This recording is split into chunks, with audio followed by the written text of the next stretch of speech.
देखिए कि जानी के पिया परदेश बने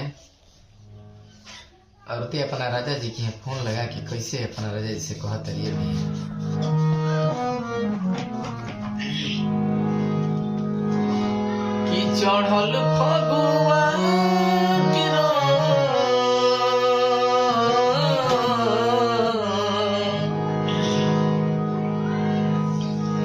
चढ़ल फगुआ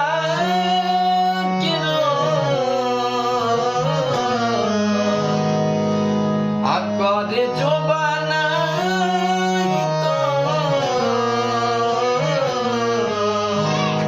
चढ़ल फगुआ करे जो बना सब बात कही तो हरा से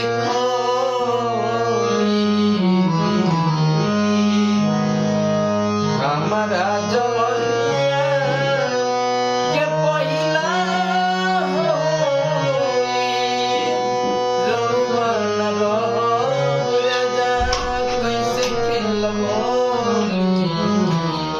हमारा जवनिया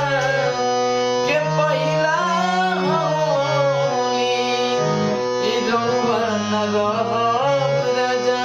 कैसे खेलब होली हमारा जवनिया के पहिला